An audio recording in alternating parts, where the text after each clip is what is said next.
प्रामुख्याने पार्श्वभूमी अभ्यासली होती आणि त्या पार्श्वभूमीच्या संदर्भात आपण विविधांगी चर्चा भारताच्या संदर्भात आणि भारतातले जे काही भूप्रदेश की जे नंतरच्या काळात दिल्ली सल्तनतने काबीज केले होते त्या संदर्भात आपण चर्चा केली. आज आपण त्याचाच पुढचा भाग हा भाग 2 म्हणून असा ग्राह्य धरणार आहोत की ज्यामध्ये प्रामुख्याने सल्तनत काळामध्ये ज्या 2 महत्त्वाच्या राजवटींनी त्यांचा विस्तार प्रचार प्रसार केला त्याचं विस्ताराच्या संदर्भातले काही धोरणं आणि विस्तार नेमका कुठे होते कसा कसा केला त्याच्या अनुषंगाने हे मागच्या व्याख्यानाचंच कंटिन्युएशन असेल असं कंटिन्युएशन असेल. त्यामुळे आपण जो समजून घेतोय की मध्ययुगीन भारताच्या सुरुवातीचा जो टप्पा आहे ती नेमकी मध्ययुगीन भारताची सुरुवात कशी झाली इथपासून तर तिथले तथ्यात्मक ज्या काही बाबी आहेत त्याची चर्चा आपल्याला या ठिकाणी अपेक्षित आहे. परंतु इतिहास ही संकल्पना किंवा भारताचा किंवा कुठल्याही समूहाचा सभ्यतेचा समाजाचा इतिहास म्हटल्यावर तो अत्यंत व्यामिश्र गुंतागुंतीचा आणि त्याला बहुपदर असतात. त्यामुळे आपण त्यातलं जे काय कन्फ्युजन आहे किंवा त्याच्यामध्ये जे काय समजा गोंधळ असेल तो कमी करण्यासाठी फक्त राजकीय प्रक्रिया जी आहे या अर्वाचीन म्हणजे या सुरुवातीच्या मध्ययुगीन की ज्याला हिस्ट्रीमध्ये प्री मिडिवल असं म्हटलं जातं किंवा मध्ययुगीन भारताची पार्श्वभूमी समजून घेतानाची जी काय परिस्थिती होती त्याच्यावर प्रकाश होत आपण टाकणार आहे. आणि या संपूर्ण याच्यातून आपण काय रचतो इतिहास म्हणून काय हिस्टॉरिकल कन्स्ट्रक्शन्स आपल्याला समजणार आहे. तर या काळातल्या राजकीय संरचना नेमक्या कशा होत्या आणि नेमकं म्हणजे आपण वर्तमानाच्या संदर्भात इतिहासाकडे बघत असताना असंख्य वेळा भारतावर विविध धर्मीयांनी विविध वंशाच्या लोकांनी आक्रमणं केली, भारत लुटला आणि भारताचं शोषण केलं असं म्हटलं जातं. त्यामुळे मध्ययुगीन भारतापासून ते ब्रिटिशांच्या आगमनापर्यंत ह्या सिद्धांत आपल्याला प्रचलित झालेला असतो. परंतु त्याचा नेमका तथ्यात्मक आढावा घेणं हे सुद्धा तो इतिहास नेमका ज्या पद्धतीने आपल्याकडे प्रकट झाला ज्या पद्धतीने कथन केला तसाच आहे की त्याला काही वेगळे धागेदोरे आहेत. म्हणजे हे सगळे सिद्धांत असं सांगतात की भारत लुटला भारताचं शोषण झालं परंतु ऐक्यदेशीयांनी सुद्धा एक मोठ्या प्रमाणात प्रतिकार केलेला आपल्याला दिसून येतो आणि तो सुद्धा त्या राजकीय संरचनेचा भाग असतात. आणि ही मध्ययुगीन भारताची सुरुवात किंवा प्री मिडिवल इराच्या कॉन्टेक्स्टमध्ये आपल्याला माळवाचे राज्य असतील राजस्थान असेल रणथंबोर असेल किंवा इतर विविध छोटे छोटे ज्या राजकीय राजवटी होत्या की ज्या हिंदूंच्या होत्या आणि ऐक्यदेशीयांच्या होत्या त्यांनी या आक्रमणांना मोठ्या प्रमाणात विरोध केलेला सुरुवातीला दिसतो. त्यामुळे हा विरोधाचा संघर्षाचा जो काळ आहे तो काळ पण जवळजवळ 200-300 वर्ष हा संघर्ष परकीय सत्ता आणि ऐक्यदेशीय राजवटी यांच्यामध्ये झालेला आपल्याला दिसून येतो. त्यामुळे जेव्हा आपण असं म्हणतो की भारतावर परकीयाने आक्रमण केलं मध्ययुगीन कालखंडामध्ये आणि अर्वाचीन संदर्भामध्ये आपण ब्रिटिशांच्या संदर्भात याचा उल्लेख आपल्याला आढळतो. परंतु या सगळ्या प्रक्रियेमध्ये एक वेगळ्या पद्धतीच्या राजकीय संरचना सुद्धा उभ्या राहत होत्या. एका बाजूला राजकीय संरचना आणि लेगसी किंवा राजवट म्हणून आपण कुठल्या राजाने काय जिंकलं कुठल्या राजाने कुठल्या भूप्रदेशामध्ये विस्तार केला या संदर्भातले तथ्य संकलन तर करतच असतो.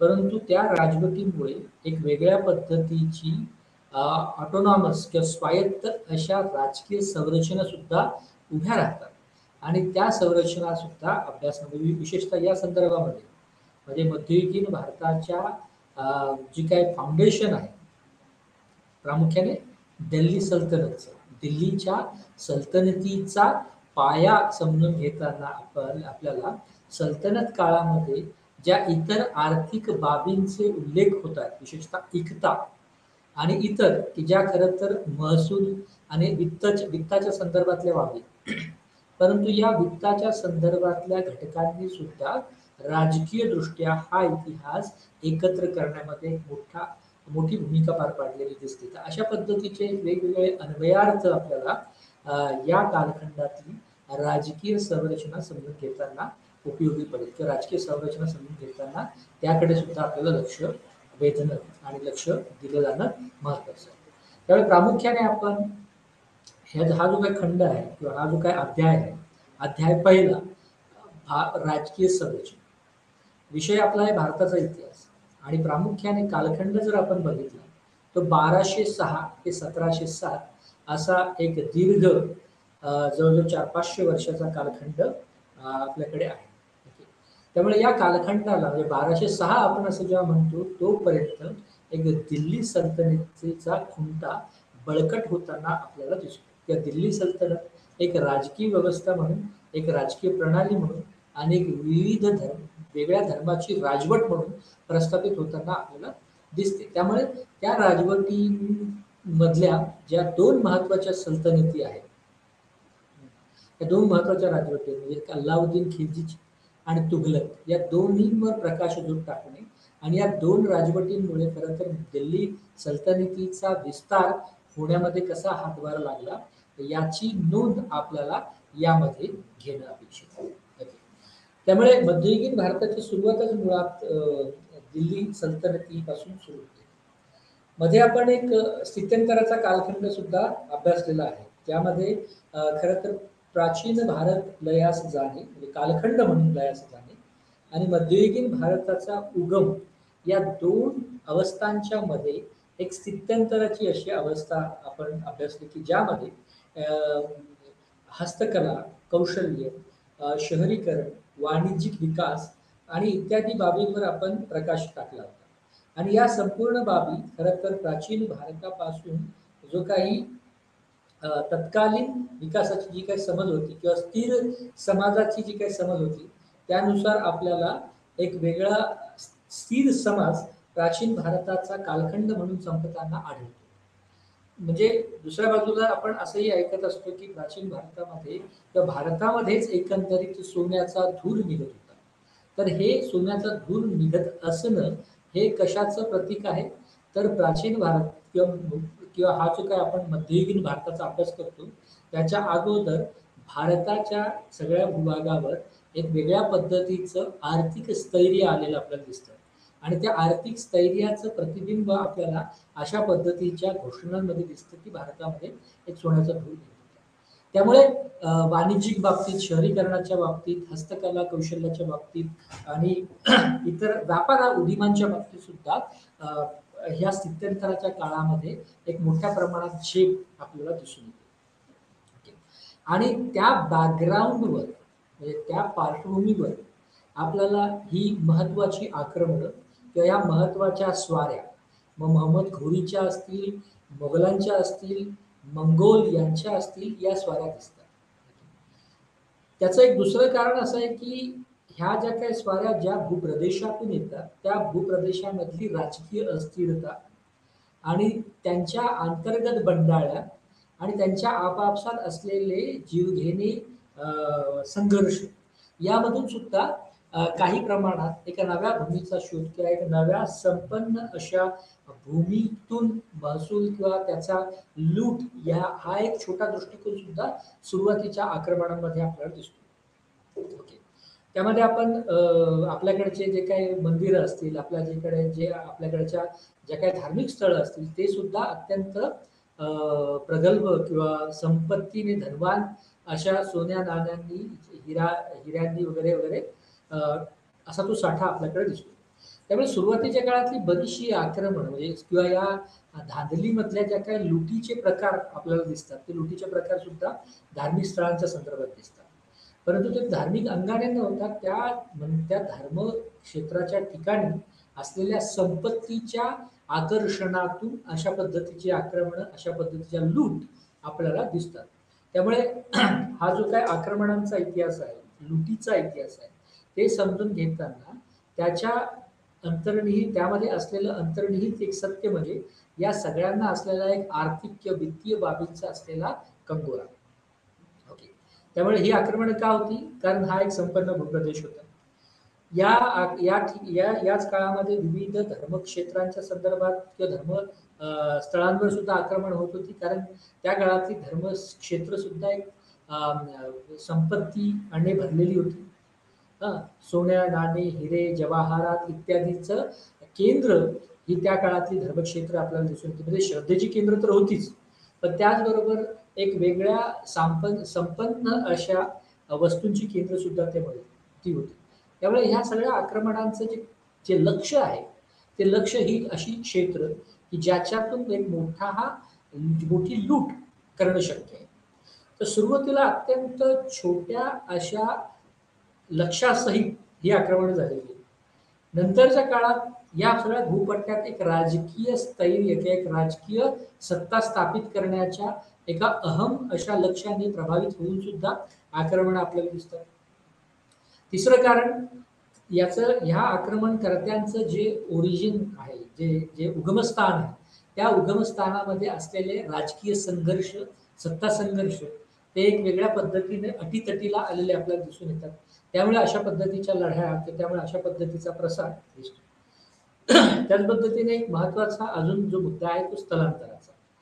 म्हणजे बहुसंख्य समुदाय हे स्थलांतरित म्हणून सुद्धा इकडे आलेले आहेत. काही आक्रमणकर्ते म्हणून आले, काही स्थलांतरित म्हणजे स्थलांतरितांचा जो एक मोठा गुणोत्तर आहे ते खरं तर इथे दिल्ली सल्तनत स्थापन झाल्याच्या नंतर जेव्हा दिल्ली आणि उत्तर भारतातला हा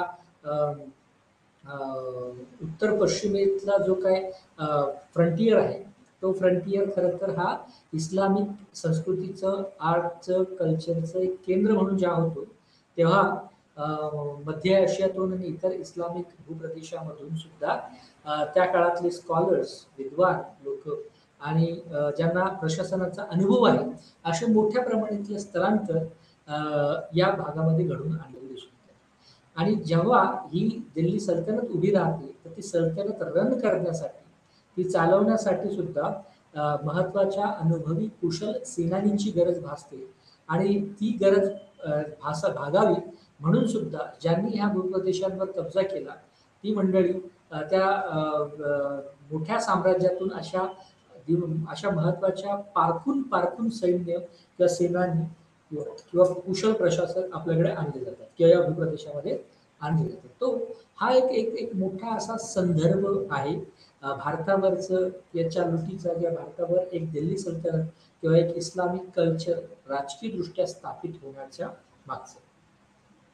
आणि अशा विविध कंगोऱ्यातून आपल्याला या काळातल्या गामिष्य इतिहास समजून घेण्याकडे लक्ष द्यावं लागेल आणि तशा पद्धतीने तो आपण या सगळ्या लेक्चर्समधून तो प्रयत्न आपण करतो.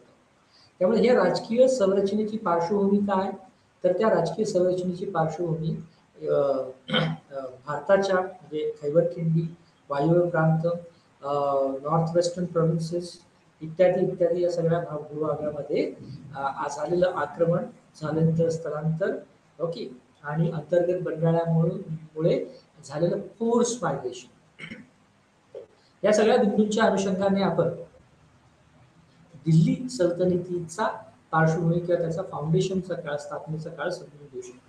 त्यामुळे याचा आपलं युनिट क्रमांक 2 की ज्याचं शीर्षक असं आहे की दिल्ली सल्तनतीचा पाया, त्याचा विस्तार आणि त्याचं एकत्रीकरण. म्हणजे राजकीय दृष्ट्या या सगळ्या बाबी या सगळ्या गोष्टी कशा पद्धतीने एकत्रित झालेल्या आपल्याला दिसून येतात. त्यामुळे हा एक महत्वाचा मुद्दा आपल्याला संदर्भात असतो. याच्यातला काही भाग आपण मागच्या व्याख्यानामध्येच चर्चेला असल्यामुळे आपण त्या संदर्भात जास्त वेगळ्या खोलात जाणार आहोत, कारण त्याच्या संदर्भात आपण काही बिंदूंची चर्चा आपण केली. पण तरीही ज्या मुख्य आर्ग्युमेंट संदर्भात आपल्याला हे व्याख्यान समजून घ्यायचं तर ते नीट समजावं म्हणून सुद्धा आपण ओझरचा उल्लेख ज्या बाबी आपण अगोदर समजून घेतल्या त्याच्यावर प्रकाशझोत टाकणं एक महत्वाचं बनतं. त्यामुळे आपण परिचयामध्ये तर हा सगळा भूभाग हा संपत्तीच्या दृष्टिकोनातून, वित्तीय बाबींच्या संदर्भात, महसुलाच्या संदर्भात, सोन्यांच्या, हिऱ्या जवाहरातांच्या संदर्भात, इतर देशांच्या तुलनेत म्हणजे म्हणजे मध्य आशियाच्या संदर्भात, कारण त्या ठिकाणी इस्लामी संस्कृतीमध्ये असलेल्या अंतर्गत बंडाळ्यांनी एक राजकीय अस्थैर्य तिथे आलेलं होतं. आणि दुसरीकडे या भूप्रदेशामध्ये एक वेगळ्या पद्धतीचं स्थिर समाज व्यवस्था आपल्याला अनुभवायला मिळते, वाचायला मिळते, अभ्यासाला मिळते. परंतु इथे एक मर्यादा सुद्धा होती की ह्या सगळ्या संपन्नावस्थेची चर्चा करताना ज्या राजवटी इथे सत्ता उपभोगत होत्या, ज्या राजवटींचा इथे वावर होता, त्या राजवटीमध्ये सुद्धा काही आलबेल नव्हतं. त्यामध्ये सुद्धा अंतर्गत मंडळा होत्या आणि वेगवेगळे छोटे छोटे भूप्रदेश यांनी या राजवटी व्यापलेल्या होत्या. याचा मतितार्थ काय आहे, तर या ठिकाणी एक या संपूर्ण भूभागाला, उत्तरेतला असो, मध्यामेतला असो, किंवा संपूर्ण ज्याला आपण वर्तमानाच्या संदर्भात भारत असं म्हणतो, तसा तो काय एक जिनसी असा राजकीय व्यवहार किंवा राजकीय सत्ता इथे नव्हती. तर इथे वेगवेगळ्या क्षत्रपांचा काळ होता, गुप्तांचा काळ होता, मौर्यांचा काळ होता. म्हणजे खरं तर याला दोनच अपवाद आहे उत्तर भारताच्या संदर्भात, की ज्यांनी एकीकृतीकरणाचा प्रयत्न केला होता. ते म्हणजे एक मौर्य साम्राज्य, की ज्याने संपूर्ण उत्तर भारत आणि काही प्रमाणामध्ये दख्खनचा काही भूप्रदेश व्यापनाचा एक महत्वाचा प्रयत्न केला, की ज्याला आपण, आणि म्हणून त्याला आपण मौर्य साम्राज्य म्हणतो. आणि दुसरा प्रयत्न होता तो होता गुप्तांच्या काळातला, की ज्याला आपण गुप्त साम्राज्य म्हणतो. परंतु या दोन राजकीय साम्राज्याच्या नंतर इथे एक वेगळ्या विकेंद्रित राज्यव्यवस्था, विकेंद्रित अशा राजवटी चालत होत्या. म्हणजे क्षत्रप होते, माळवाचा प्रदेश होता, उत्तरेतले काही प्रदेश होता, की तिथे स्थानिक सरदार हेच राज्यकर्ते नंतरच्या काळात बनलेले आपल्याला दिसून येते. दख्खनच्या संदर्भातही तसं, गुजरातच्या संदर्भातही तसं, सौराष्ट्राच्या संदर्भातही तसं, वर्तमानातल्या ही सगळी राज्य वर्तमानातली, तर मध्य प्रदेशच्या संदर्भातही तसंच. परंतु ही आत्ताची राज्ये त्या काळामध्ये त्याला एक वेगळ्या पद्धतीच्या परिभाषा होत्या. तर ह्या सगळ्या एकत्र करण्यामध्ये पहिल्यांदा एक महत्वाचा प्रयोग खरं तर अर्वाचीन भारतामध्ये झालेला होता. तो ब्रिटिशांच्या अंतर्गत राजकीय दृष्ट्या या सगळ्या सत्ता, हे सगळे भूप्रदेश एकत्र आले. त्याच्या अगोदरचा प्रयोग होता तो होता गुप्तांच्या कालखंडाचा आणि मौर्यांच्या कालखंडाचा. ओके. आणि अगेन पण मौर्य आणि गुप्ता यांनी फक्त उत्तर भारत याला एकत्र करण्याचा प्रयत्न झाला, कारण दक्षिणेमध्ये ते शिरू शकले. पण दिल्ली सल्तनतीने पुन्हा तो सगळा पट्टा, म्हणजे उत्तर दक्षिण हा सगळा त्यांच्या एकछत्र अंमलाखाली आणण्याचा प्रयत्न केला. आणि म्हणून हे प्रकरण अशा विविध दाखलांसहित समजून घेणं आपल्याला महत्वाचं आहे. त्यामुळे 1206 पासून हा कालखंड ही संपूर्ण अशी व्यापक पार्श्वभूमी आणि व्यापक कालपट समजून घेतल्याच्या नंतर आपल्याला काही तथ्यांकडे आपलं लक्ष वेधणं गरजेचं आहे, किंवा तथ्यांकडे लक्ष देणं गरजेचं आहे. म्हणजे हा सगळा जो अन्वयार्थ मी सांगण्याचा प्रयत्न केला, तो अन्वयार्थ तथ्यांच्या संदर्भात जर बांधायचा असला तर हा संपूर्ण पट्टा एका संघर्षाच्या कालखंडामध्ये अडकलेला आपल्याला दिसतो. कधी 1206 ते 1290 या कालखंडात. म्हणजे इथे संघर्ष पण आहेत आणि इथे एकत्रीकरणाचे विविध प्रयोग सुद्धा आहेत. जी काय आक्रमणं, जी काय स्थलांतरं झाली, ही स्थानिकांशी संघर्ष करून पहिल्यांदा सत्ता बळकावतात, पहिल्यांदा या भूप्रदेशावर सत्तेचं राज्य रोमून करतात. मग त्यासाठी ते धर्माच्या परिभाषेत जर म्हटलं तर तत्कालीन हिंदू राजवटींचा विरोध मोठ्या प्रमाणामध्ये या या या सगळ्या आक्रमणांना असतो. आणि मोठ्या महत्वाच्या टकरीनंतर खरं तर इथे दिल्ली सल्तनतचा बस्तान बसतं. परंतु दिल्ली सल्तनतचं बस्तान जरी बसलं सुरुवातीच्या काळामध्ये, तरी ते स्थिर नव्हतं, कारण त्याला विविध समस्यांना तोंड द्यावंच लागलं होतं बराच काळ. एक समस्या होती की ज्या हिंदू राजवटींचा पराभव झालेला होता, ते परत पुन्हा पुन्हा मध्ये मध्ये डोके वर काढून त्यांच्या स्वायत्ता घोषित करण्याच्या दिशेने आवाज उठवत होते किंवा संघर्ष करत होते. त्यामुळे तो एक प्रश्न होता. जोपर्यंत संपूर्णपणे सत्तेचं, राज्याचं, राजकीय व्यवस्थेचं एकत्रीकरण करून एकशाही व्यवस्था स्थापन होत नाही, तोपर्यंत हा स्थित्यंतराचा काळ दिल्ली सल्तनतीच्या अंतर्गत सुद्धा आपल्याला आढळून येतो. अजून एक महत्वाचं जे काय प्रतिरोध दिल्ली सल्तनतीची पार्श्वभूमी होता तो म्हणजे मंगोलांचा. त्यामुळे मंगोल समस्या ही सुद्धा एक बिकट बनलेली होती, कारण मंगोल सुद्धा ज्या प्रदेशातून येतात त्यामध्ये वेगळ्या पद्धतीचं राजकीय अस्थैर्य आपल्याला दिसून येतं.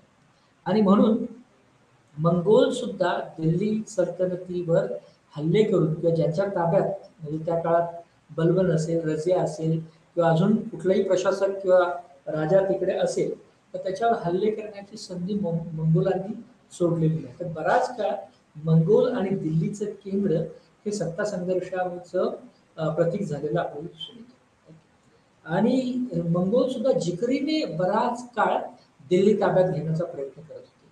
खरं तर 1399 पर्यंत मंगोलांनी कधी दिल्लीवर कब्जा करावा अशा पद्धतीच्या लढाया किंवा मोहिमा उघडल्या नव्हत्या.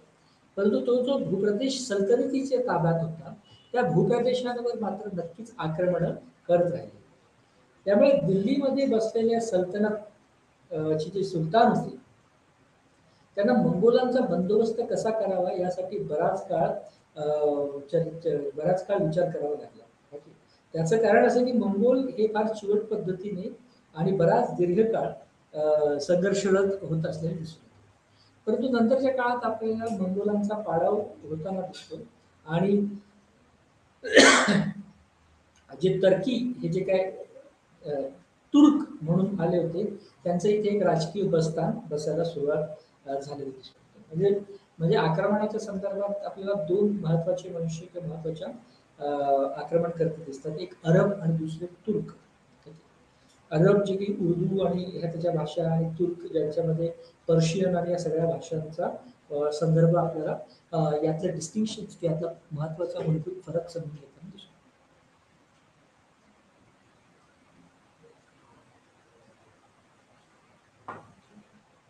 तर सुरुवातीचा टप्पा हा अरबांचा आहे, दुसरा टप्पा हा तुर्कांचा.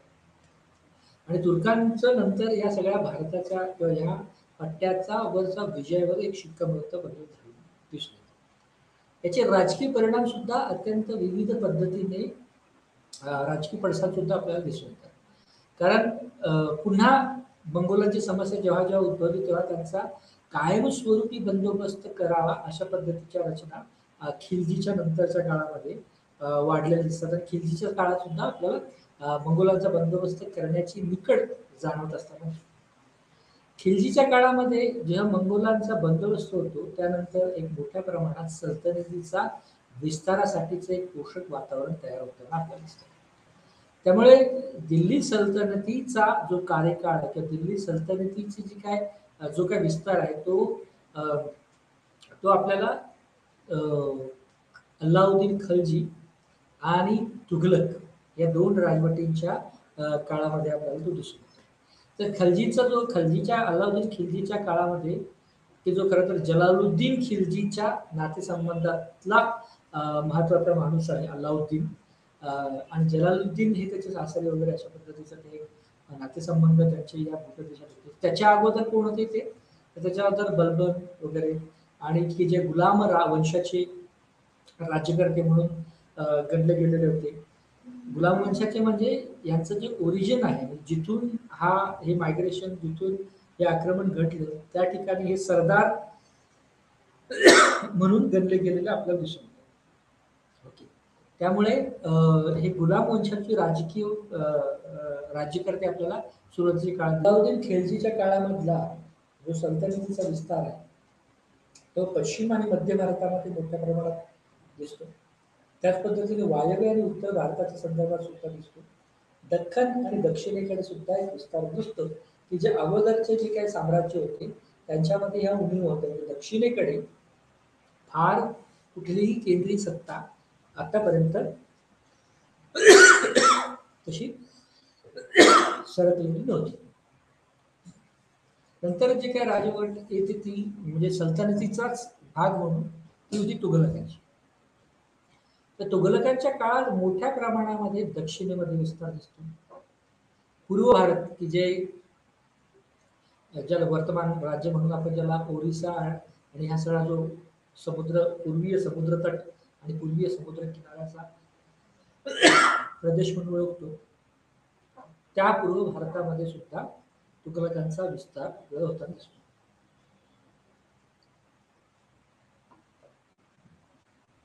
त्याच पद्धतीने वायव्येला आणि उत्तर भारतामध्ये सुद्धा हा तुघलकांनी सल्तनतीचा विस्तार घडून आणलेला आहे. या सगळ्या दीर्घ अशा पार्श्वभूमीवर आपल्याला खलजी आणि तुघलकांचा विस्तार समजून घेणं गरजेचं आहे. आणि त्याच्या अगोदर हे जे काही महत्वाचे संदर्भ आहेत त्याची आपण आढावा घेतलाच, की ज्याचे उद्दिष्टही आपण मागच्या लेक्चरमध्ये बहुतेक समजून घेतली होती, की या काळामध्ये हा जो काळ आहे तो अत्यंत आव्हानात्मक असा काळ म्हणून गणला गेला. आव्हानात्मक कालखंड कुठल्या कारणासाठी? कारण या ठिकाणी सुलतानशाही किंवा सल्तनतीचा काळ हा स्थिर नाही आहे, पार्श्वभूमी स्थिर नाही आहे. हिंदू राजे हे जिकराने लढत आहेत किंवा या काळात ज्या ज्या काही राजवटींचं अस्तित्व होतं त्या राजवटींनी सहजासहजी त्यांचं अस्तित्व हे या सल्तनतीच्या अधीन केलं नव्हतं. त्यामुळे प्रतिकार आहे, मोठा संघर्ष आहे आणि त्याचबरोबर मंगोलांचे धोके किंवा मंगोलांचं आक्रमण हा सुद्धा काळ.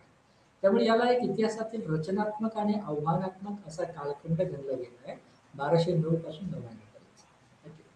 आणि परंतु या कालखंडामधूनच दिल्ली सुलतानशाहीचं ची स्थापना त्या राज्यारोहण झालेला पाहिजे. त्यामुळे नेमका हा कालखंड समजून घेणे हे महत्वाचं उद्दिष्ट आपल्याला राहिलेलं आहे. त्याचबरोबर सल्तनतीच्या अंतर्गत सुद्धा विविध वर्गांमध्ये अंतर्गत संघर्ष आपल्याला असल्या दिसून येतो आणि तो संघर्ष सुद्धा आपल्याला हा धडा समजून घेताना त्याच्यातले नातेसंबंध उजागर होते, त्याच्यातले आंतरविरोध उजागर होते आणि त्याच्यातूनच एक वेगळ्या पद्धतीचं स्थिर अशी सुलतानशाही तर दिल्ली सल्तनत म्हणून आपण ज्याला ओळखतो ती कशी उभी राहिली याची याची ऐतिहासिक पार्श्वभूमी आपल्याला समजेल. त्याचबरोबर म्हणजे 1209 ते 1299 हा आव्हानात्मक कालखंड आहे, स्थिर स्थावर होण्याचा कालखंड आहे, संघर्षाचा आहे. परंतु नंतर जेव्हा दिल्ली सुलतानशाहीची स्थापना होते, दिल्ली सल्तनत एक एक एक, एक राजकीयदृष्ट्या स्थिर स्थावर होते, तेव्हा खरं तर दिल्ली सल्तनतचा साम्राज्याचा विस्तार आपल्याला होताना दिसतो. खिलजी आणि तुघलक यांनी महत्वाचा रोल प्ले केलेला दिसतो. आणि त्यामुळे 14व्या शतकात जो काही सल्तनतीचा विस्तार होतो त्या सल्तनतीचा विस्तार आणि प्रामुख्याने उत्तरेतला विस्तार, वायव्य भारताकडचा एक विस्तार आणि ईशान्येकडचा विस्तार हा आपल्याला या प्रकरणामधून समजून घेता येईल. त्याचबरोबर दक्षिणेकडील विस्ताराचे जे काही स्पष्टीकरण आहे ते सुद्धा आपल्याला याच्यातून स्पष्टीकरण एवढ्यासाठी कारण सुरुवातीच्या कुठलेही राजवंश हे कधी एवढ्या भूभागावर वर्चस्व स्थापनेच्या दृष्टीने कधी गेले नव्हते. त्यामुळे आपण तुर्क, मंगोल, अरब या सगळ्यांच्या आक्रमणाची पार्श्वभूमी समजून घेतली. परंतु ऐतिहासिक तथ्यांमध्ये ते जर आक्रमणं बसवायची किंवा ऐतिहासिक तथ्य म्हणून या आक्रमणाचा कालखंड समजून घ्यायचा तर तुर्क नावाचा जो काही वंश होता की जे आक्रमण करते होते ते खरं तर सुरुवातीच्या काळात म्हणजे 10व्या आणि 12व्या शतकात त्यांची तुर्कांची आक्रमणं या भूभागावर किंवा भारताच्या या संदर्भात आले दिसून येते. 13व्या आणि 15व्या शतक की जी मंगोल समस्येची चर्चा आपण केली त्या मंगोल समस्या समजून घेण्याचा प्रयत्न केला. त्या मंगोल समस्या ही खरं तर 13व्या शतकामध्ये सुरू आणि ती पण केव्हा केलं सल्तनत ही एक राजकीय व्यवस्था म्हणून स्थापित झाल्याच्या नंतर मंगोलांनाही असं वाटतं की कदाचित आपण सल्तनतीचा ला पायउतार करून स्वतःची सत्ता दिल्लीवर काबीज करू. त्यामुळे मंगोल आक्रमण करते आणि सल्तनत याचा संघर्षाचा कालखंड हा 13व्या ते 15व्या शतकातला. तुर्कांसोबतच किंवा तुर्कांच्या संदर्भातच किंवा 10व्या शतकाच्या अखेरीस मोहम्मद गझनी, हे नाव आपण इतिहासामध्ये बऱ्याच वेळेला ऐकलेलं असतं. तर मोहम्मद गझनीने जे काही महत्वाचं त्याचा जो काही आक्रमणाचा संदर्भ आपल्याला या संदर्भात दिसतो तर तो कालखंड आहे 10व्या शतकाच्या अखेरीचा. नंतरचा जो आक्रमणाचा कालखंड होता तो मोहम्मद घौरी. आता गझनी आणि घोर म्हणजे घोर हा एक वंश म्हणून बघितला तर हे दोघेही अफगाणिस्तानातून येतात. त्यामुळे मोहम्मद गझनी आणि मोहम्मद घोरी यांची आक्रमणे ही अफगाण इन्व्हेडर्स म्हणून याला किंवा अफगाण आक्रमणकर्ते म्हणून याला ओळखले जातात. तुर्कांना त्याच्या अगोदरचे जे आहेत त्यांना तुर्क आक्रमणकर्ते म्हणून ओळखले जातात. तिसरे जे आहेत ते मंगोल आक्रमण करतात. त्यामुळे एका बाजूला मंगोल, दुसऱ्या बाजूला तुर्क, तिसऱ्या बाजूला अफगाण इन्व्हेडर्स. या सगळ्या राजकीय पार्श्वभूमीमध्ये दिल्ली सल्तनतीच्या प्रवास किंवा दिल्ली सल्तनत स्थापनेचा इतिहास आपल्याला समजून घ्यायचा. त्यामुळे दिल्ली सल्तनत म्हणजे नेमकं कुणाचं राज्य म्हणून ओळखलं गेलेलं आहे, तर ते आहे तुर्कांचं राज्य.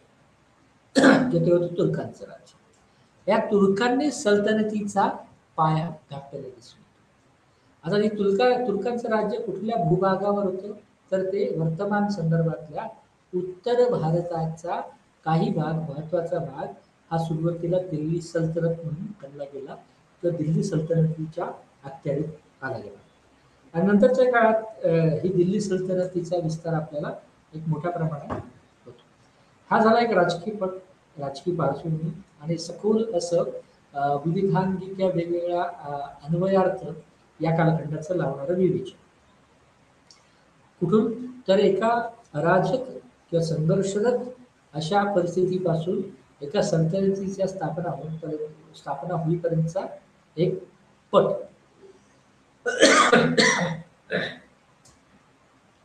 परंतु सल्तनतीची स्थापना झाल्याच्या नंतर या सुलतानांनी काही महत्वाच्या राजकीय संस्थांना, आर्थिक संस्थांना आणि सामाजिक संस्थांना सुद्धा जन्म दिलेला आपल्याला. जसं ज्याचा उल्लेख आपण अगोदर केला की इक्ता हे जे काय पद्धत आहे, अगोदर गुप्तांच्या काळामध्ये जसं की लँड ग्रँड्स होती, जमीन दानाची पद्धत होती, तशी ही इक्ता जमिनीच्या संदर्भात पण महसूल किंवा कर म्हणून ची प्रक्रिया म्हणून त्याच्याकडे बघितलं जातं. तर अशा पद्धतीच्या काही आर्थिक योजना किंवा आर्थिक गोष्टी किंवा बाबी सामोर येतात की ज्याच्यातून एक वेगळ्या पद्धतीची संरचना दिसून येते. ही संरचना खरं तर त्यांनी सगळ्यांनाच प्रभावित केलं, म्हणजे राजकीय क्षेत्राला, सामाजिक क्षेत्राला आणि आर्थिक क्षेत्राला. बरं, हे लँड किंवा जमिनीच्या संदर्भातला जो काही महत्वाचा वर्ग उभा राहतो तो मुफ्ती असंही ज्याला म्हटलं जातं, तो वर्ग सुद्धा या कालखंडांमध्ये उदयास होतो.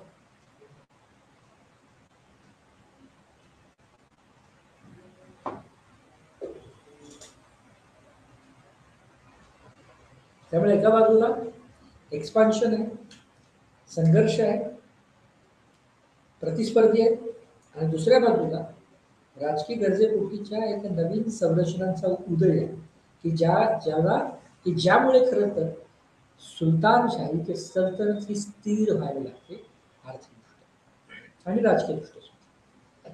आणि याच्यातूनच एक वेगळ्या पद्धतीच्या संरचना ज्या उभ्या राहतात आणि ज्याचा एक मोठा परिणाम खरं तर राजकारणावर सुद्धा पडतो. आणि म्हणून त्याला या प्रकरणाचं त्या खंडाचं नाव आहे राजकीय संरचना. त्यामुळे सल्तनत काळ किंवा सल्तनतीचा काळ हा जेव्हा स्थिर होतो तेव्हा एक वेगळ्या संरचनांना जन्म आपल्याला या काळात दिसतो. त्यामुळे घोरीचा सत्ता, मोहम्मद घोरी यांनी राजपुतांशी संघर्ष करून, म्हणजे 1206 ते 1290 हा रचनात्मक आणि आव्हानात्मक काल आहे असं आपण जेव्हा म्हटलं जातो तेव्हा त्यातला संदर्भ आपल्याला घोरींच्या आक्रमणाच्या संदर्भात सुद्धा बघायला लागेल. 1206ला खरं तर घोरीचा मृत्यू होतो आणि नंतर संघर्ष आणि एकत्रीकरणाच्या कालखंड सुरू होतो. हा संघर्ष कुणामध्ये आहे? 1206 नंतरचा, त्या घोरीच्या मृत्यूनंतरचा, तर तो ताजुद्दीन यलदूज मध्ये आहे, नासिरुद्दीन कुबाचा मध्ये आहे आणि कुतुबुद्दीन आहे. ताजुद्दीन यलदूज, नसिरुद्दीन कुबाचा आणि कुतुबुद्दीन ऐबक यांच्यामध्ये एक अंतर्गत संघर्ष घोरीच्या मृत्यूनंतर. परंतु 1206 पर्यंत हा जो काही सत्ता संघर्ष, त्याची स्पर्धा, प्रतिस्पर्धी आणि या सगळा मिटून 1296ला अल्लाउद्दीन खिलजी हा खरं तर त्याच्या खिलजी वंशातल्या शेवटच्या याचा पाडाव करत सत्तेवर येतो. म्हणजे जलालुद्दीन खिलजीच्या वंशावळीतलं त्याचा संदर्भ अल्लाउद्दीन खिलजीच्या प्रकरण आपल्याला मिळतो.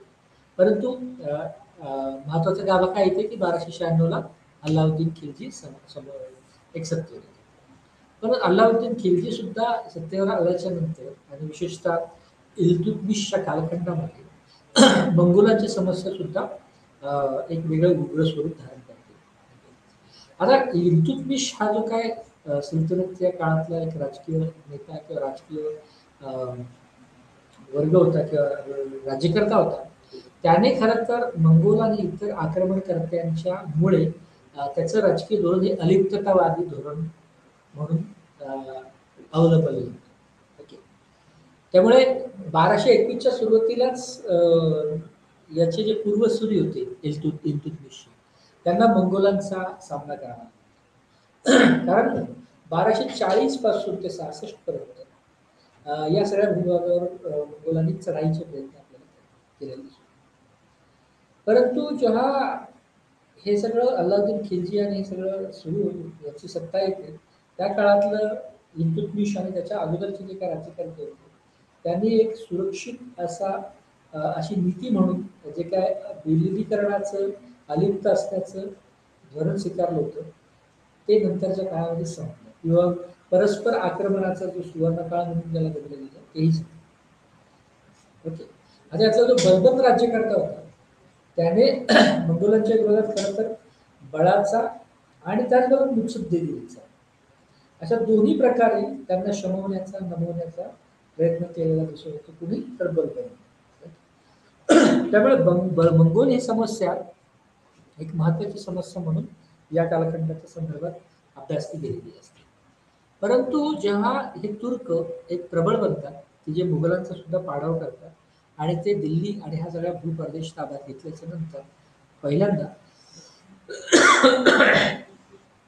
तुर्कांचं या प्रदेशांवर विजय प्राप्त केला. परंतु त्याच्या अगोदरच्या संरचनांमधले जे काही नेमणूकदार होते, या नवीन तुर्कीय प्रयोगामुळे ते परावलंबी बनलेले आपल्याला दिसतात. आणि पहिल्यांदा एक राजकीय प्रणाली म्हणून संरचना म्हणून एक केंद्रीय प्राधिकरण किंवा केंद्रीय संस्था हे याचं भारतीय राजकारणात एक वलय किंवा त्या काळातल्या राजकारणामध्ये वलय वाढतं. त्यामुळे केंद्रीभूत अशी प्राधिकरण, केंद्रीभूत अशा संरचना संस्था यांची निर्मिती नंतरच्या काळात तयार होते.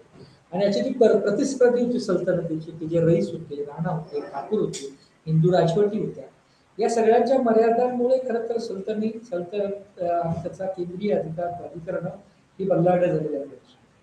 कारण हे ठाकूर किंवा राणा वगैरे यांनी देशाला एकसंध करण्यामध्ये वेगळं अपयश त्यांना आलेलं आहे.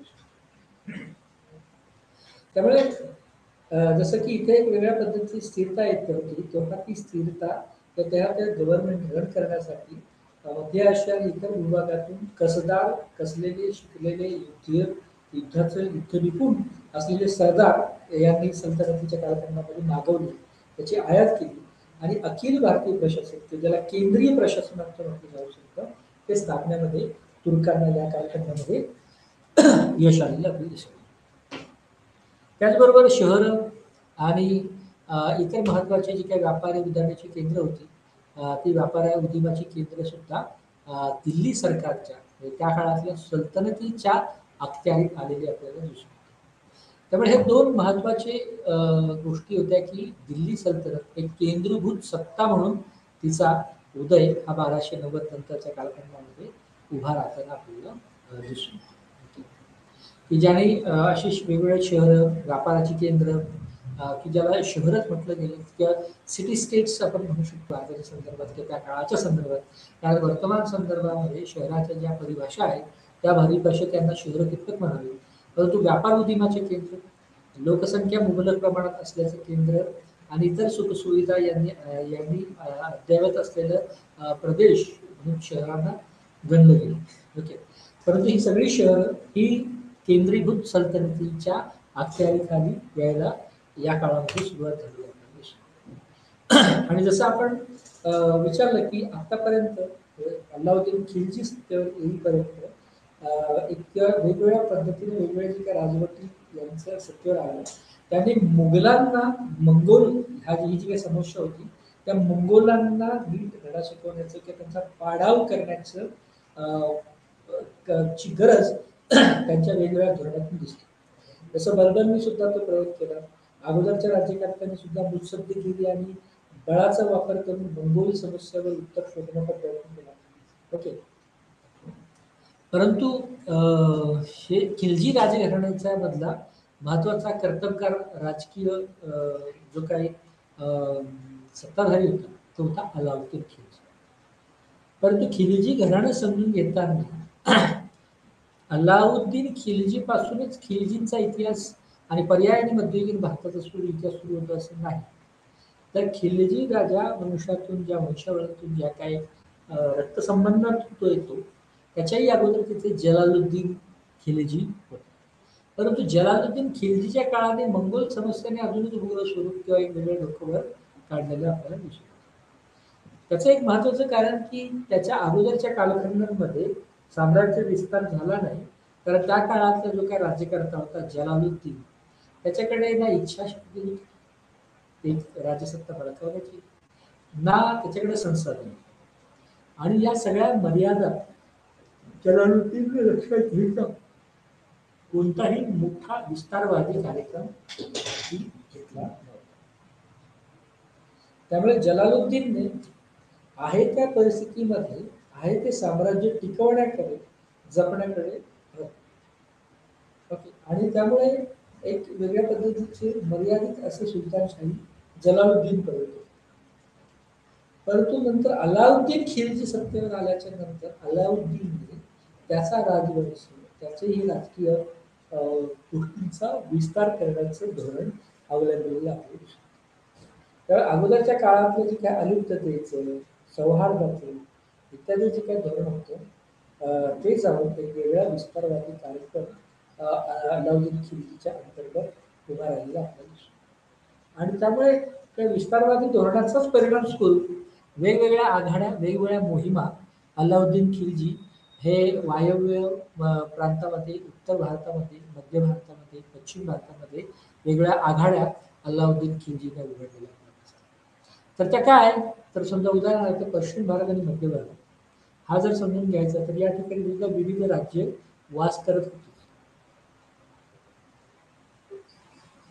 परंतु त्या सगळ्यांना एका राजकीय क्षेत्राखाली आणणे आणि त्यांना गवर्न करणे त्यांना त्यांच्यावर सत्तेचा अंकुश चालवणे अशा पद्धतीची मोहिशा आपल्याला या कालखंडामध्ये अलाउद्दीन खिलजीच्या होत्या. त्यामुळे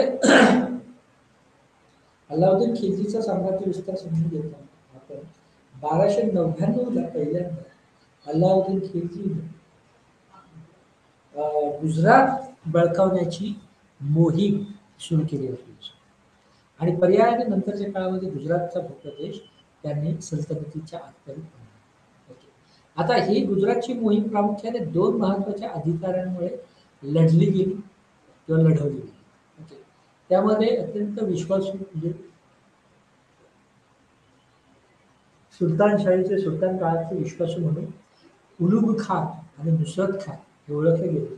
त्या या उलुग खान आणि नुसरत खान या परिसराचे या प्रदेशातील या प्रदेशामध्ये त्यांची स्वतःची मोहीम उघडलेली आपल्याला गुजरात प्रदेश बळकावण्याची मोहीम आपल्याला नुसरत खान आणि उलुग खानाने उघडलेली आहे. आणि नंतरच्या काळामध्ये गुजरात ताब्यात आल्याच्या नंतर पुढच्या 5-6 वर्षानंतर माळवा हा या प्रदेश काबीज करण्याकडे त्यांचं लक्ष. आता माळवामध्ये मांडू यांचं साम्राज्य होतं. मांडू हा माळवा प्रांत सांभाळत होता. परंतु 1509 आणि नंतरच्या काळखंडामध्ये सुद्धा आपल्याला खलजींनी मांडूंचा किल्ला ताब्यात घेतला आणि त्याच्याकडे एक वेगळ्या पद्धतीचं प्रशासन त्या भूप्रदेशात आहे.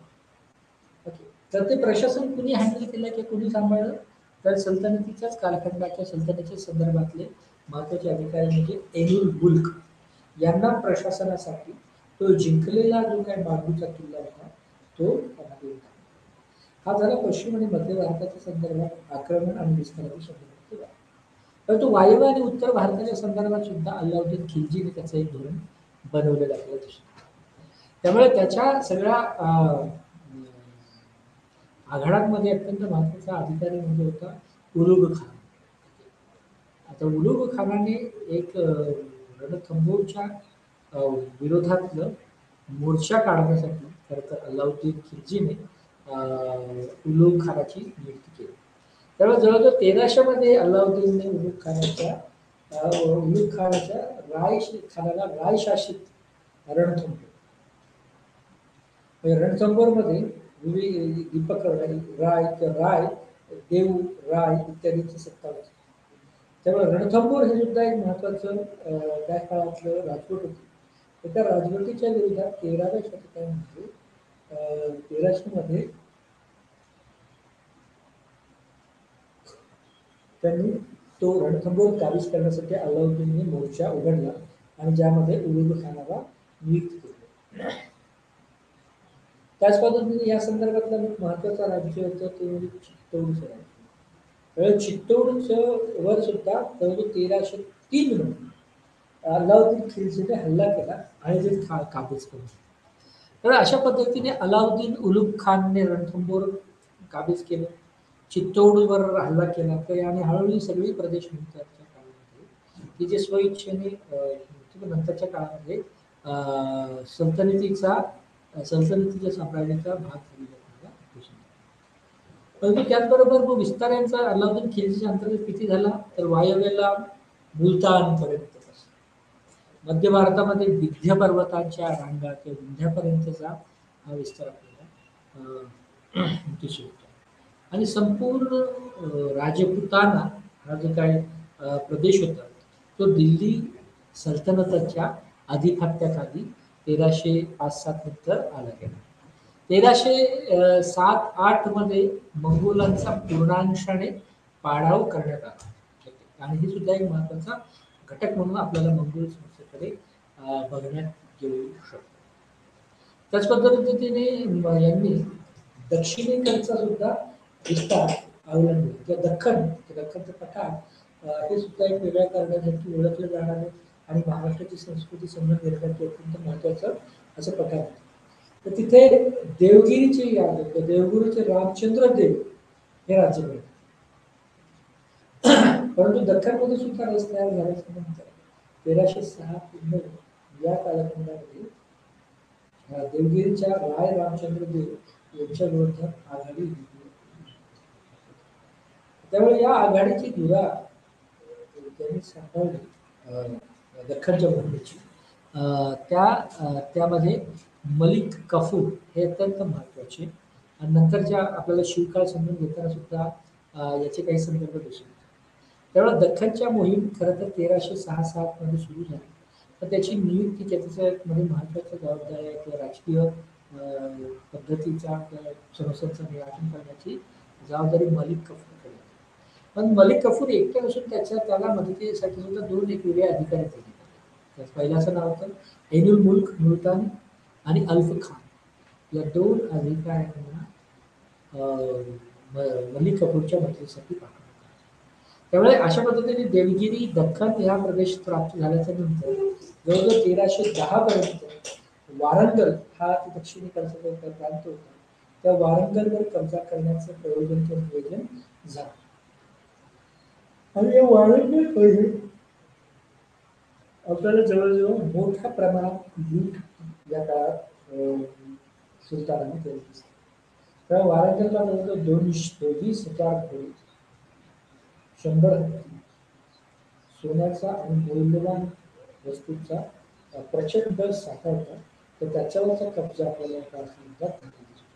परंतु या दख्खन, वारंगल आणि इतर ठिकाणच्या या सगळ्या आक्रमणा पाठीमागे या विस्तारामधलं एक महत्वाचे ध्येय धोरण या विस्तार काय होता किंवा उद्दिष्ट काय होतं की या सगळ्या राज्यात म्हणजे दख्खनमध्ये जे कोणी असतील, वारंगलमध्ये जे कोणी असतील किंवा इतर प्रांतामध्ये जे कोणी असतील त्यांनी दिल्ली सुलतानशाहीच्या अधिकाराला औपचारिक मान्यता द्यावी हे सुद्धा या विस्ताराचं एक धोरण होतं की हा सगळा जो काय साम्राज्य विस्तार घडत होता त्याचा एक महत्वाचा अंतस्थ हेतू हा सुद्धा होता की इतर भूप्रदेशांनी दिल्ली सुलतानशाहीच्या अधिकाराला मान्यता द्यावी.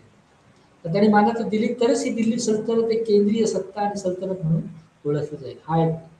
दुसरा होता या सगळ्या मोहिमांमध्ये, आघाड्यांमध्ये कमीत कमी जीवितहानी होऊन, कमीत कमी तोटा सहन करून जास्तीत जास्त संपत्ती कशी गोळा करता येईल. ओके. आणि त्यामुळे हे दोन महत्वाच्या उद्दिष्टांभोवती खरं तर अल्लाउद्दीन खिलजीच्या कालखंडामध्ये हा साम्राज्य विस्तार किंवा दक्षिणेकडचा, दख्खनकडचा, वायव्येचा, उत्तरेचा विस्तार आपल्याला घडून आलेला दिसतो.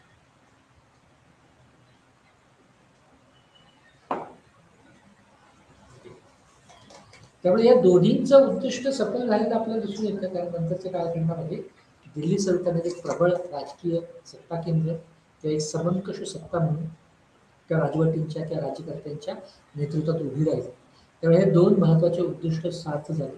कारण नंतरच्या काळात बऱ्याच राजवटींनी सुद्धा सल्तनतीचं मांडलिकत्व पत्कारलेलं आपल्याला दिसून येतं. आणि त्याच्या विरोधात जाण्याची काय फार कोणाची म्हणजे संघर्ष जरी असले तरी यामुळे, या प्रक्रियेमुळे त्या सत्तेला औपचारिक मान्यता मिळाली आणि मोठ्या प्रमाणात संपत्तीची लूट किंवा संपत्ती गोळा केली आणि ती यांच्या राजकोषीय तिजोरीमध्ये त्याची भर पडली. नंतर यालाच एक वेगळ्या पद्धतीचं समांतरपणे म्हणा किंवा यानंतरचा जो कालखंड आहे तो 14व्या शतकात, की जिथे मध्ये तुघलक हे एक महत्वाची सत्ताधारी बनते आणि 1320 मध्ये गयासुद्दीन तुघलक हा तिथे सत्तेवर येतो. गयासुद्दीन तुघलक सत्तेवर आल्याच्या नंतर सुद्धा मोठ्या प्रमाणामध्ये दक्षिणेमध्ये, पूर्व भारतामध्ये, उत्तर भारतामध्ये, वायव्येकडे या सल्तनतीचा विस्तार आपल्याला होताना दिसतो. तर दक्षिणेकडचा विस्तार समजून घेताना तुघलकांच्या नेतृत्वात, आता अल्लाउद्दीन खिलजीच्या नंतरचे जे काही घराणं या प्रदेशावर सत्ता गाजवत होतं ते होते तुघलक.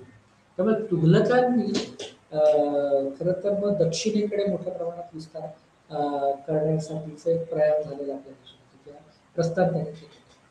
त्यामुळे 1321 मध्ये उलूग खानाची नियुक्ती ही दक्षिणेकडचा प्रांत बळकावण्यासाठी झालेला प्रयत्न.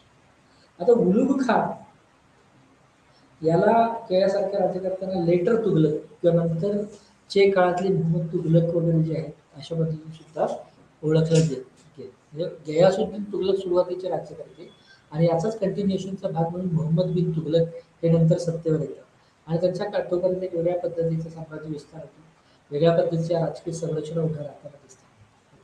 परंतु या उलूग खानाच्या नेतृत्वाखालीमध्ये वारंगल हे, की जे खरं तर वर्तमान आंध्रचा भाग म्हणून गणलं गेलं तर ओळख आहे, तो वारंगल भूप्रदेश हा सल्तनतीमध्ये सामील केला जातो. त्यामुळे एक डायरेक्ट रूल, प्रत्यक्ष सरकार वारंगल आणि जे जे असं लांबचे भौगोलिकदृष्ट्या लांब असलेले ठिकाण सुद्धा केंद्रीय सत्तेच्या आधिपत्याखाली आपल्याला दिसून येतं.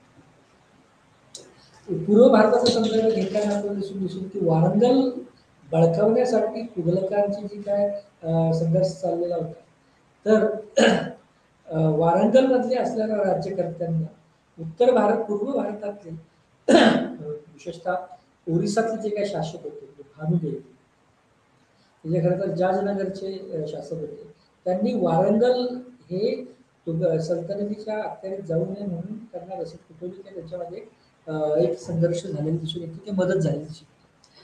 परंतु जेव्हा वारंगल स्वतःच हारलं, त्याचा वारंगलचा पाडाव झाला आणि वारंगल सल्तनतीचा मध्ये सामील झाला, त्यानंतर सल्तनतीच्या राज्यकर्त्यांनी या ओरिसाकडे आपला मोर्चा वळवलेला. त्यामुळे ओरिसातला जो काही जाजनगरचा भाग आहे की ज्याचा शाश्वत विकास किंवा ज्यामध्ये त्याचा जो काही राज्यकर्ता होता तो होता भानुदेव. ओके. त्यामुळे ईस्ट इंडियामध्ये या भानुदेवाचा पाडाव करण्यासाठी सुद्धा तुघलकांनी वेगवेगळे आक्रमण केले जाते आणि त्याच्यामुळे अंतर्गत सुद्धा बंडाळ्या, अंतर्गत सुद्धा लढाया होती. विशेषतः 1323-24 मध्ये फिरोज शाह तुघलक हा जो सत्तेवर आलेला होता त्याचा मृत्यू होतो आणि त्यामुळे लखनौतीमध्ये भांडण होतं. परंतु या सगळ्या प्रक्रियेमध्ये जे काही ते शहा या रियासतींचे सर्वंकष स्वतंत्र असे शासक म्हणून उभे राहताना आपल्याला दिसतात. त्यामुळे ईस्ट इंडिया किंवा पूर्वीय भारताचा ओरिसातला गजा भानुदेव याची सुद्धा सत्ता सुद्धा नंतर सल्तनतीच्या अखत्यारीत. त्याच पद्धतीने ईस्ट पूर्व भारतामध्ये बंगाल हा जो काही प्रांत आहे तो सुद्धा बळकावण्यासाठी एक मोठ्या प्रमाणात तुघलक म्हणजे गयासुद्दीन तुघलक नंतरच्या काळात मोहम्मद बिन तुघलक पुन्हा देवगिरीवर सुद्धा आपलं नंतरच्या काळातलं वर्चस्व स्थापित करण्याच्या दिशेने जातो.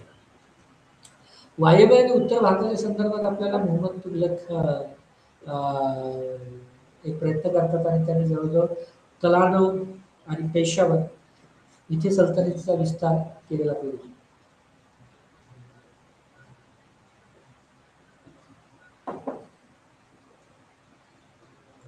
आणि या सगळ्या प्रक्रियेतून आपल्याला सुलतानशाहीची स्थापना दिसते आणि सर्वंकष केंद्रीभूत एकीकृत या सगळ्या पट्ट्यांना सगळ्या भूभागांना जोडणारं असं एक राज्याचं स्वरूप उभं राहतं. पहिल्यांदा एक वेगळं केंद्रीय सत्ता सुलतानशाहीच्या निमित्ताने या प्रदेशामध्ये उभी राहताना आपल्याला दिसते आणि याचाच पुढचा टप्पा आपण पुढच्या व्याख्यानामध्ये अभ्यासणार आहोत.